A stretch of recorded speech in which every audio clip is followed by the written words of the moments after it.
You know that feeling, right? It had that little whisper of doubt that kind of creeps in. Mm-hmm. Even when things seem okay, maybe, on the surface, you're in a relationship, and you just start to wonder, is this real? Yeah. Are they truly in this with me? Or are they maybe just, I don't know, going through the motions? It's tough. Love is messy. It's complicated for sure. And figuring out if someone's feelings are like genuinely deep, that's a huge challenge. It really is. It taps into something fundamental, doesn't it? Mm-hmm. That desire we all have for real connection. Absolutely. And also that fear, the fear of being misled or maybe just ending up alone. We really crave that genuine partnership. Totally. And often I think the first little ping comes from your gut. Yeah. Right? That instinct. That intuition. Something just feels off. And the research we looked at, it actually highlighted that, the power of intuition. It can pick up on subtle things way before your conscious mind pieces it together. Right. So trusting that gut feeling, it's like, okay, that's the starting point, but then what? What if you need more than just a hunch? Exactly. What if you want to understand the actual behaviors, the concrete things that might be setting off that internal alarm? That's the key step. Moving beyond the feeling to the facts, sort of. Yeah, intuition is the smoke detector, maybe. But understanding the patterns is like figuring out where the fire is and what you need to do about it. Okay, good analogy. And that brings us right to why we're here today. This whole deep dive came from a listener request, actually. Oh, interesting. Yeah, asking for some insight into those signals.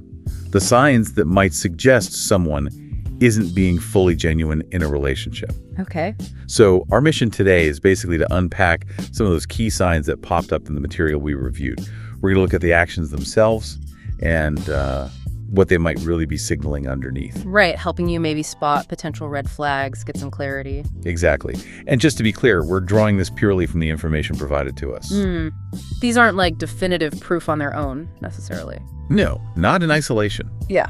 But they're behaviors worth thinking about, worth reflecting on if you see them cropping up. It's about giving you a framework based on these observed patterns. Okay, so let's dive in. The first big area the Monsieur highlighted was absence. And not just like physical absence. Emotional presence, too.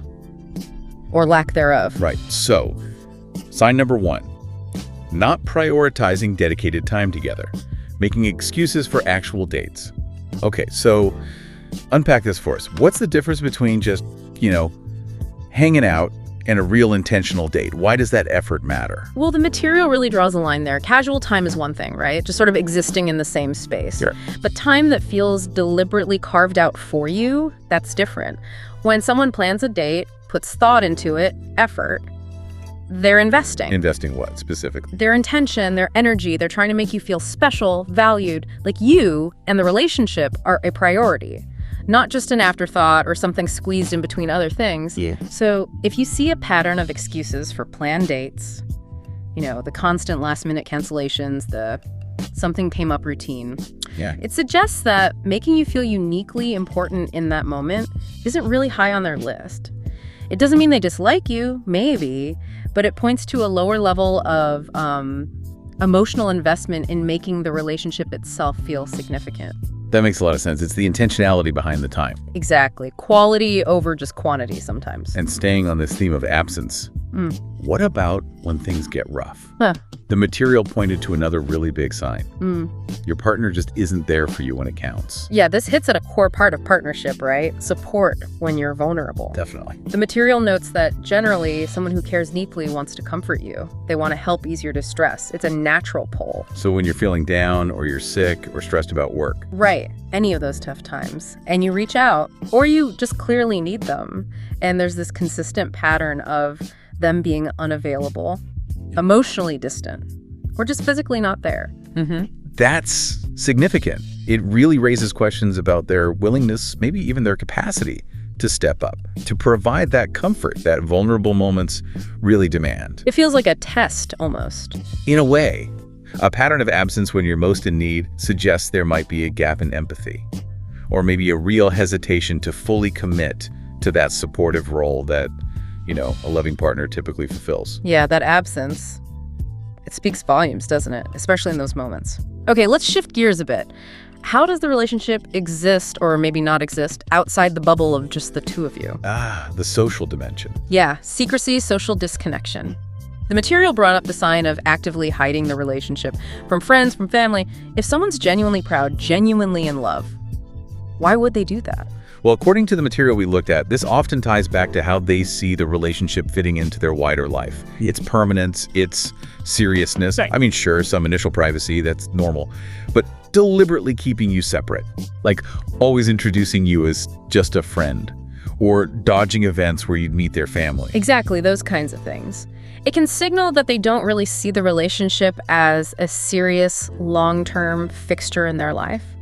Someone who's truly invested usually wants to integrate you. They want to share that part of their life with the people who matter to them. So a consistent pattern of hiding you away, it suggests a reluctance to fully commit the relationship's identity, within their own social world. Right, it's like you're kept in a separate box. Pretty much. And here's where it gets really interesting, I think. Because the material also brings in the outside view. Sign number 9 in the source, I think it was.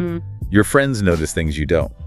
Or they just plain don't like your partner. Ooh, yeah. That's a tough one to hear. It really is.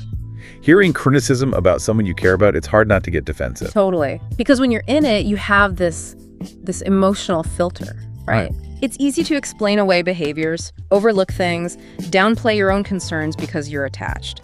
But your friends, they're seeing it from the outside. Without the rose-tinted glasses. Exactly. Without that same emotional bias. The material highlighted how they might pick up on subtle stuff, how your partner treats you when maybe they think no one's looking, little signs of disrespect, or just patterns that don't add up. Now, obviously, you don't let your friends run your love life. But if people you trust, people who genuinely have your best interests at heart, are consistently raising red flags or feeling uncomfortable, You should probably listen. it's definitely a signal worth exploring. Right. Seriously. Their perspective can shine a light on blind spots you might have because you're just too close to it. That outside view. Yeah. Yeah, tough, but potentially so valuable. Okay, let's tackle a really big one now.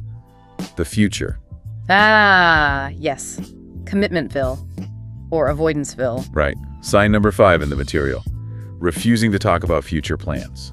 And this could be their own future plans, or shared ones involving the relationship. Yeah, the material actually gave 2 interesting examples here. Oh, yeah.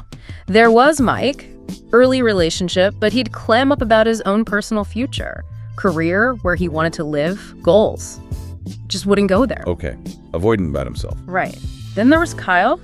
Been with his partner 3 years. He'd talk about his personal plans fine, but the minute she tried to talk about their shared future. Like vacations, moving in, marriage. Yep, he'd shut down, change the subject quick. Wow. Okay. And the material indicated both types of avoidance are pretty concerning. When someone consistently leaves you out of their vision for the future or actively dodges creating a shared vision with you, It sends a pretty clear message. it strongly suggests they don't see you as a permanent, integral part of where their life is heading. That avoidance is a really powerful signal about how invested they truly are in the relationship's long haul. Yeah, you'd think if they're genuinely building with you, those talks would just happen. Naturally. Generally, yes. Okay, shifting again. Let's talk about the emotional climate within the relationship, how you're actually made to feel. Right. And the material discussed a really painful one. Your partner makes you feel like a burden. Yeah. The example was Carla, wasn't it? Feeling like she was just wasting Howard's time. Yeah, like sharing her thoughts or needs was just an inconvenience for him. Too much. If your partner consistently gives you that vibe, that your feelings, your needs, maybe even just your presence is an annoyance, that's a bad sign. Absolutely. It signals a real lack of acceptance. And often, again, it points to a low level of investment, maybe even respect. A partner who truly values you generally sees your needs as, valid, something to be met with care, not irritation. Feeling like a burden just chips away at you. It really does. It suggests they don't respect your worth enough to put in the emotional energy to make you feel supported and truly accepted for who you are. And what about support for, your growth? Who you are becoming? The material hit on that too. Never encouraging or motivating you. Right. Sign number 7. A genuine partner, as the material pointed out, usually wants to see you succeed, right? They want you to thrive. Yeah, they should be your cheerleader. Exactly. They encourage your dreams, they celebrate your wins, maybe they push you a bit when you need it. If your partner shows basically zero interest in your personal growth, your career, your goals, if they make no effort to support that journey, What does that say? It suggests they aren't really invested in you as a whole evolving person. Loving partnership is about supporting the individual, including their potential and aspirations. If that support's missing, it really makes you question the depth of their care for you.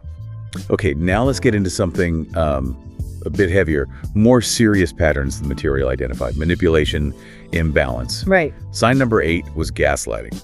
And this isn't just disagreeing, is it? It's more insidious. Oh, absolutely. The material was clear. Gaslighting is a specific manipulative tactic, twisting facts, denying your reality, making you doubt your own memory, your sanity even. The example of Marcus's was chilling, always making his girlfriend feel like she was the problem. Yeah, blaming her for his mistakes, his issues, damaging her self-esteem so badly she couldn't trust her own judgment anymore. Wow. And this is a critical point from the material. Gaslighting is not love. It's not even close. It's emotional abuse. It's control. Designed to disempower you. Precisely. Make you reliant on their version of things. Its presence is a massive red flag. It signals profound disrespect and manipulation, not affection. And crucially, it messes with your ability to even see the other red flags clearly. That makes sense. It undermines your whole foundation for judging things. Exactly. And speaking of things being off-kilter, imbalance, the material also pointed to the sign where the relationship just feels consistently one-sided. Like it's built more on taking than giving. Yeah, and that can show up in lots of ways. Money, emotional support, practical stuff like chores. The example was one person always doing the cooking or groceries. Oh, right. Now look, perfect 50-50 all the time, that's not realistic. Life happens. But a consistent, significant imbalance where one person is always the giver, the contributor, and the other is primarily the taker. That suggests the taker doesn't really value the other person's effort, their time, their energy. It implies the relationship is mostly about serving their needs. It could certainly feel that way, like it's more about their convenience than a mutual partnership built on reciprocal care. Okay, one last area the material touched on: physical intimacy. The sign here was when the relationship feels only physical, like it's lacking that deeper emotional connection. Yeah, the material described a specific pattern: intense connection during sex or physical moments. But then Then an immediate drop-off, withdrawal, distance. It even mentioned a lack of connection during times you might be more physically vulnerable, like during your period. Interesting detail. So if maybe the only real connection happens physically and there's little effort or interest in building emotional intimacy. Like sharing deep thoughts, feelings, Yeah. just being present together outside the bedroom. Right. If that emotional side is neglected, it strongly suggests the interest might be primarily physical, not about connecting with your whole self, your whole person. That lack of investment in the emotional bond is a pretty significant indicator that the feelings might not run very deep. Okay, wow. So we've covered a lot of ground here. Lack of presence, secrecy, dodging the future talk, making you feel bad or unsupported, and then these more serious issues like manipulation and imbalance. Yeah, quite a range of signals discussed in the material. And these are the kinds of behaviors that, when you see them, might point towards something less than genuine happening. Exactly. And particularly, as the material suggests, when these signs show up consistently, or when you see several of them happening together, they start to paint a picture. A pattern of behavior that just doesn't align with what genuine love, respect, and real investment usually look like. They stop being isolated incidents and become points that really warrant some deeper reflection on the relationship's core dynamic. So for you listening, what does all this mean? I guess it means really paying attention. Yeah, not just to the words, but to the actions, Okay. the consistent patterns over time. And tuning into how the relationship makes you feel. Day to day. How does your partner's behavior consistently make you feel about yourself, about your place in their life? And recognizing these potential signs, it's not about playing detective or looking for flaws. No, it's not about blame. It's about seeking clarity for yourself, understanding these dynamics. You can make sure you're in a relationship where you genuinely feel valued, respected, supported, and loved. Authentically. Because you deserve that. You deserve better than someone just, phoning it in. Absolutely. The material really underscored that point. You deserve authentic, reciprocated feelings, not just someone going through the motions. That's such an important takeaway. Yeah. So, thinking about all this, Yeah. these are signs of faking it. What does the presence of genuine love actually look and feel like? Consistently. day to day? That's a great question. And how do you tell the difference between, say, a temporary rough patch, because all relationships hit those, and a deeper, more persistent pattern that signals a real lack of depth or care? And finally, if you do recognize some of these signals, what actions can you take? How do you honor your own worth and make sure you're in a relationship that truly serves you? Those are definitely questions worth pondering, things to reflect on as you think about your own experiences in relationships.